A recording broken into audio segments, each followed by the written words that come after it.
This week on Carlie's Couch, we're talking about the pressure to monetize everything you do. Do you have to sell everything, or can we just do stuff for the joy of it? Man, I feel like this is a super important topic, but I'm excited because this week we have a question from the couch. Yes, Carlie has asked the followers, people born before 1990, that means you are 35 or turning 35 this year and up. What trivial skill do you possess that no one uses anymore? And our first answer is the ability to text with a 10 key. Yeah, pretty much. Somebody said they could be every high score minesweeper on every computer. Okay. Shout out to you. I didn't learn how to play that game for real until later, but when I was little, I used to just click stuff. Someone said alphabetizing, and I'm not sure if they mean like books or I'm not quite sure. Yeah, I guess maybe just having to do that in real life because most things are digital online anyway. Another person said that not using their GPS all the time, which that's real. I mean, also like printing out MapQuest directions because driving around like pirates, because that was also real. Cursive, writing, also real. Balancing a checkbook. Haven't had to do that in a while. Someone said they can't answer it because they're too young. And then somebody knows how to use a card catalog and a microfiche, like at the library. Is there anything that you can do that we don't need to do anymore? I just laugh because it makes me think about my very first internship in construction was the summer of 2008. And they were like, this is the most important skill you're going to learn your whole internship. And it was to butterfly fold plans so that you could easily find them. And that went away within the time I was there. Like just because you could search online? Yeah, you can search. You can, and we also have plotters. And so, yeah, but it just, like, you don't actually need to print, like, to kill all those trees to print all that stuff all the time. Things do change quickly, but I will say for those of you who have those skills, or if you're interested in some of those skills, definitely like still try to use them from time to time, because imagine, like we see in literally every apocalyptic film, it's like when things go bad, the first thing that's probably gonna be gone is the internet, electronics, all those types of things, and so it will be helpful. I did a sailing lesson a few weeks ago, and so that was like, oh, I have to figure out which way is the direction and the wind, and how could I travel without using any electronics? So definitely keep up those skills, and good luck to those of you who don't have them. Shout out to y'all. All right. Okay. So this week we're talking about the fact that you don't actually have to get paid or try to get money from every single thing that you do. Are there any specific things that you would say you're really good at that you haven't or don't want to turn into a business yet? Because you do have a few things that you monetize. I do have a few things that I monetize, and I actually made products, like self-care products for myself for over 10 years before I ever started monetizing them. I'm trying to think about that. I like to make stuff, and so I like to make stuff for myself and for people that I love, and so a lot of those things could be considered like crafty, could sell on Etsy, could go to fairs, like making stuff with concrete, with different types of paint, like using the wall plaster to do different type of paints, like building little things. Like I have a lot of little, like pretty much anything I see, I usually can build it. And I think that that's kind of a cool thing to have, but I don't like want to have to monetize that. Why would you say you decided to go ahead and monetize some of those hobbies over time? During COVID, I just wanted to send like little care packages to people. And so I made some butter and shared it. And everybody was like, yo, this is actually really great. Like you could make some bread off of this. The people wanted it. And so you're like, all right. They showed demand. And so you were like, you like doing it. So you decided to go ahead and do it. Yeah. And I think it's something that I could make a system and that could easily be scalable, because when you think about a lot of orders and stuff, like if I'm making concrete molds for stuff and doing that, like that's a little different, but this is something I had a formula and I could easily, not easily, but I could more easily put it out there. Yeah. And one thing I like about that too is also the fact of doing things that you enjoy. And it's not necessarily that you should or shouldn't monetize, but sometimes it's like letting that unfold over time is appropriate as well, because like let yourself actually do it a little bit, see if you want to do it. I think a lot of times people come out the gate with an idea or with something that they want to monetize, and they haven't yet had any proof that people care, or they have not created systems yet, and or they don't even know if doing that at a different scale is something they're going to even enjoy doing for long. Recently, one of our friends, he's gotten into camping and has been doing a lot of camping. And I asked him, I was like, oh, you can make a site and turn it into like a retreat and people could pay to come do the things. And he was like, yeah, I'm not trying to work. At the same time, a couple times after that, though, it's kind of like, yeah, but I could have it like if it was a Sprinter van and pick people up and blah, blah, blah. So, it's like you can chill and see what happens. But does everything have to have a return?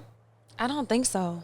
Yeah. And specifically, I don't think everything has to have a monetary return because, quite frankly, there are so much more important and fulfilling things that you can get outside of money as a return for the things that you do anyway.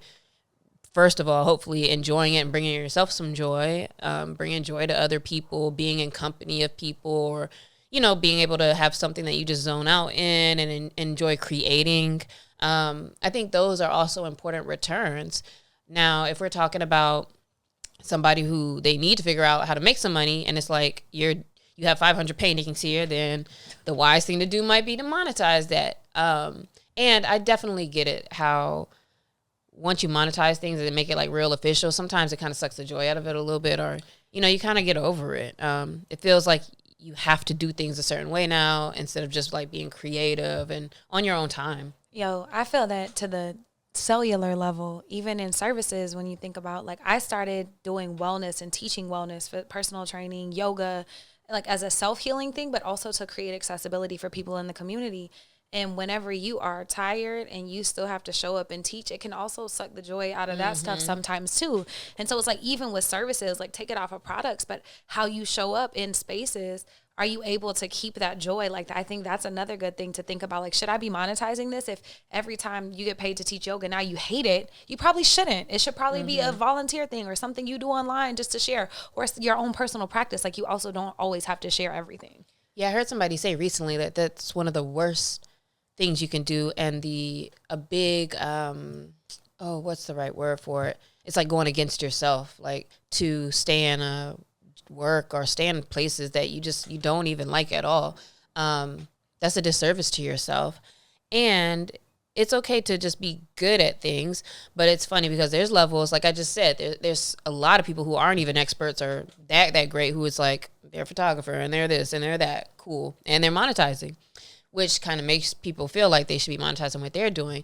But I know some people, they're really good at certain things, and it's okay to just be good at it. You can be good at art. You can be good at a sport. You can be good at things and do them and enjoy them without necessarily having to monetize.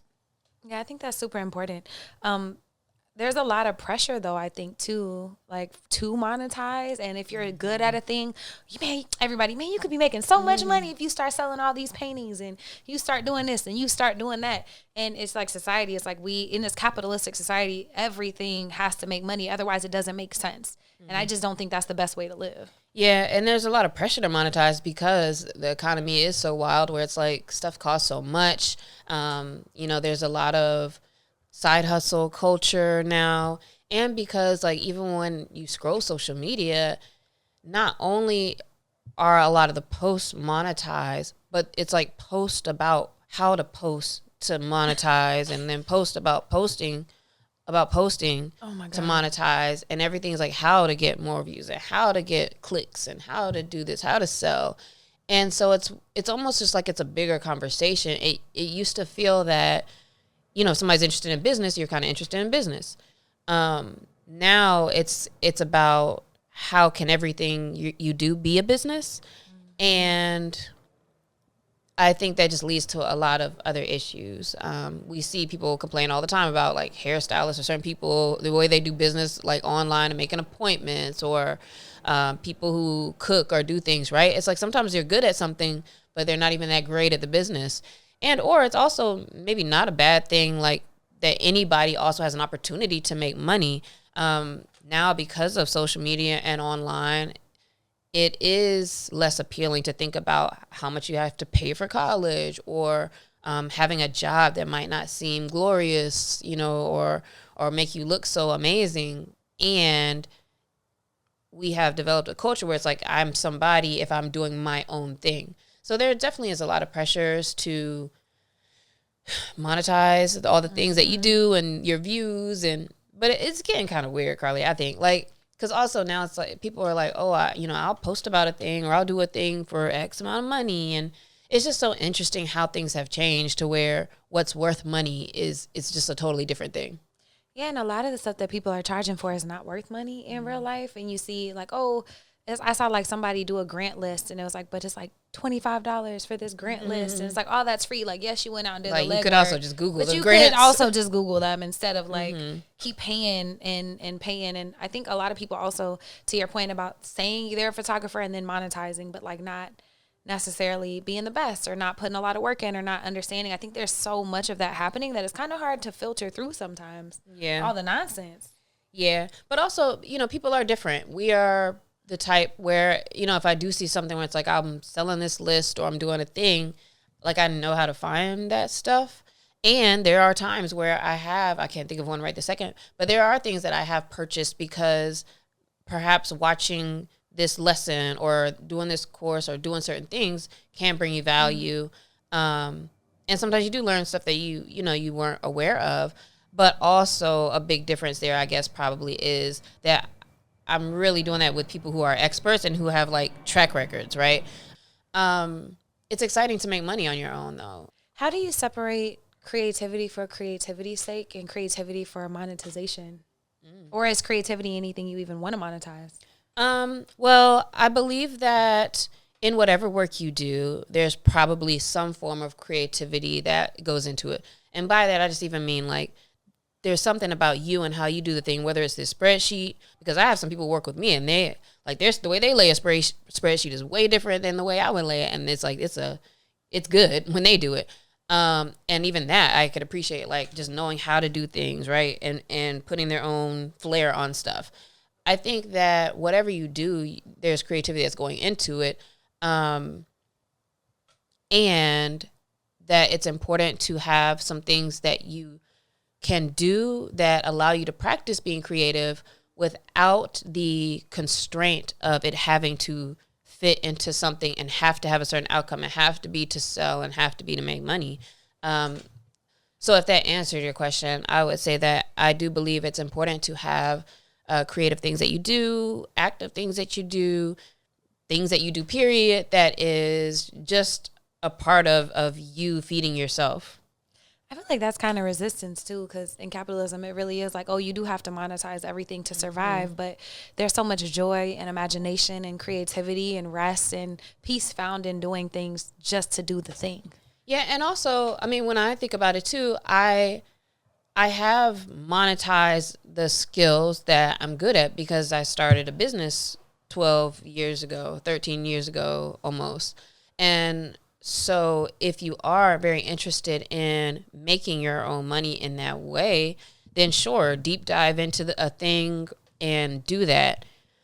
I think it can get weird when everything we're doing is monetized, or it's just like you have a lot of pots of things going as opposed to like really building something up. And also, if you're interested in a lot of different things, it's also not a bad thing necessarily to play around with stuff and then see where you could put your focus. But yeah, just you have to be careful about like burning yourself out. Have you ever felt like you were like burnt out trying to do something? Like you liked it, and then probably with training and stuff, right? I was like, yes, with training. Because I can imagine. Y'all don't know, but people who teach classes, the average like price that people get paid in LA is like $30 per class. Plus 10 ahead. For a class of people? Yes, if you're teaching a yoga class, if you're teaching a fitness class, like you're getting anywhere from 25 to 50 depending on your skill level. Even when each person's paying that, basically? 100%. But the gym is only paying you 25 to 50. And then if some place is like extra $10 per head if you can fill the class because you have a following and stuff like that. And so all I'm gonna say is like you doing it for the love of service and the love of sharing wellness with people, because you're not doing it to survive. Like that is like, let's be all the way clear. I was talking to my homeboy Ali the other day, and we're like, happy, like it's something that we love to do, is to serve the community, but there's no way to just build a living off of solely teaching classes because the money is just not there. And he even owns his own studio. So I was about to say, well, what about if you own the studio? But then, so that's where the capitalism comes in, to where now when you do own the thing, you start realizing like, ooh, I can only pay these people $30 an hour. And then all of a sudden it starts making sense when you're starting to really build, unless you want to be drastic and disrupt and all that. But then it's like, I got to charge more, or I can't be in a certain space. And if you charge them more, you might have less people coming in. You might need less trainers. So like, it's a lot of things to actually think about when it's time to really like monetize. And Coach Lala was on the podcast and shared like why she stepped away after owning a gym for 6 years. Like, it's a lot. And I think it comes down to like, I was so burnt out. Like, I didn't want to see people. It started taking the joy out of it for me. And it wasn't until I was able to make money in other spaces and not have to teach all the time that I was like, okay, I love to teach just for the love of teaching, not for the bread that it brings me, because it doesn't bring that much. Like, it can, and I'm not saying that, but the typical gym rate, if you shopping around as a trainer, teacher, not for personal training, even though some of the big top gyms, that's what they pay, but like personal training, you get more. But for classes, 25 to 50-ish. Like, and that's a good point too, that things are fun until you have to do them. So keep that in mind. And so if you are monetizing something, let's say you go to a job that's 9 to 5, and then you have something else you monetize, that might be cool for you because it feels like you can turn that on and off as you feel. And then maybe that is another outlet. And it does feel good to make money from the things that you enjoy doing as well. But having the freedom to be able to stop when you want and or switch things up is going to make a big difference. So how do you know if it's something that maybe you should monetize or just do it for the love? And we have a great case study right now, because I'm thinking through this in my business. So there's a lot of products that like I love making. I made some candles and included them in a box, but that's not something I have a passion for, so I don't want to do that. But recently I've been like making flowers like for friends, because I love to make like if I love you, I make you stuff. Like, that's just like an interesting thing about me, and just random stuff. But like, I've been making these pipe cleaner flowers and I really love them. And then someone was like, oh, you should sell them. And I'm like, that's a whole other thing. What does that look like? As soon as you show somebody something, you should sell that. The test is always like $10. This is yours right now. And they'd be like, And see, the funny thing is they bought it. And I was like, good. But then I'm like, but I don't want it to be like, and this is thinking through, okay, so do I monetize? Maybe. So let's play with the idea. Okay, so I'm going to monetize these flowers. And it's give yourself flowers. That's been like a theme that I've had that's about my rituals of self-care. It fits in line with my brand. So is it in alignment? Yes. Is it something I can do? Yes. But how can I do it in a way where it doesn't suck the life and the joy out of me? Well, I was like, okay, what if I just do a pop-up?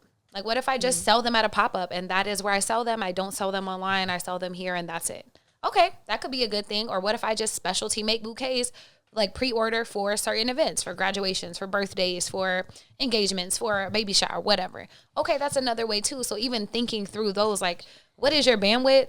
And then I think after you launch, or after you quote unquote try, you'll figure out if you really want to sell something or not. Like, one of my homegirls started selling bath salts, and she was like, oh, I want to do a whole apothecary and all these herbs. And a month in, she was like, I hate this shit. I'm selling everything. I'm done. She was like, yeah, you got it, because fuck that. And I think that that's a good thing too. Yeah, because that's kind of what we were saying earlier. Is like, you don't have to jump to make it a business and monetize. Like, you just do it for a while. Like, make the flowers, give them to people, show them off or whatever. See if people care. Then you can start thinking, maybe if this could make sense. But hopefully it's something that you're into doing. I think that there is a difference between having passions and purpose, only in that, like, the things you're passionate about are probably signs of those are things that help you execute on your purpose. If you're passionate about speaking or to people and seeing people win or whatever, right? Like, maybe the things that you do help with that. But you can have a passion for swimming in the ocean and this and that, and that don't have to have nothing to do with you starting a swim club, or, you don't have to do something so official with everything.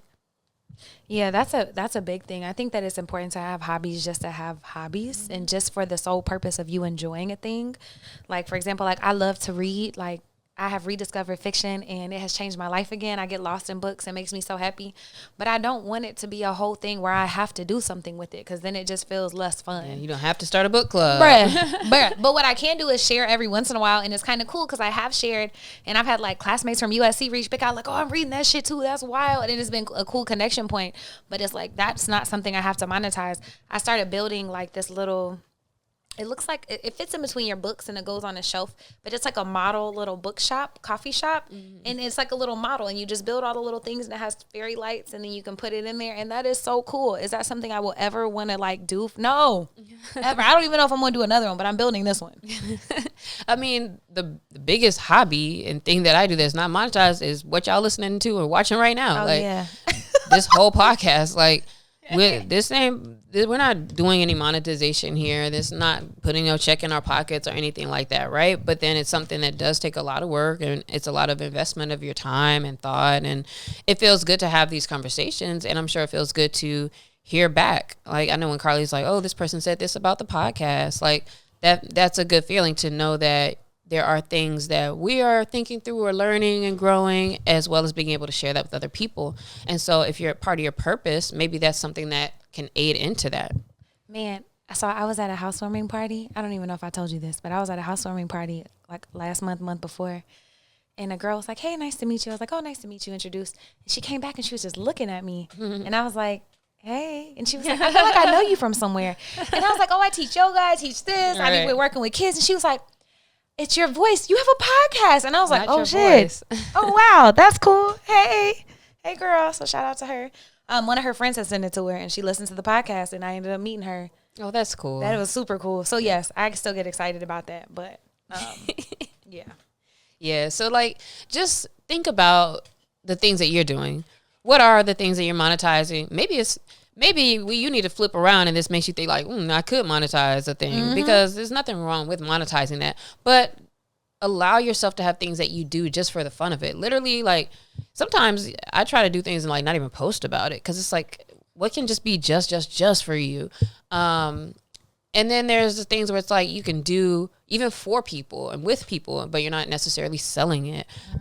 Things that you're doing for yourself, or being outside, and your hobbies and all of those things because you enjoy doing it. Please make sure that, you are having ways that you make money, and it totally is a freeing thing to like do the creative things that you want to do without any of that extra pressure or thoughts of, how you have to sell it and make a sales funnel and this and that. A lot goes into that. So this week, think about the things that you're good at, things that you like to do, and do them for the joy of it. You don't have to monetize everything. But if you do want to monetize it, hit me up at Capsoch. Because she got you. She can cap map you. Right. We will get you right. You just got to put some money into it. So remember that too. It's investment to monetize a thing. To make money, you still have to put money into it. So that's why you really got to like it. And you really got to believe in it. All right. Have a good week. Bye, y'all.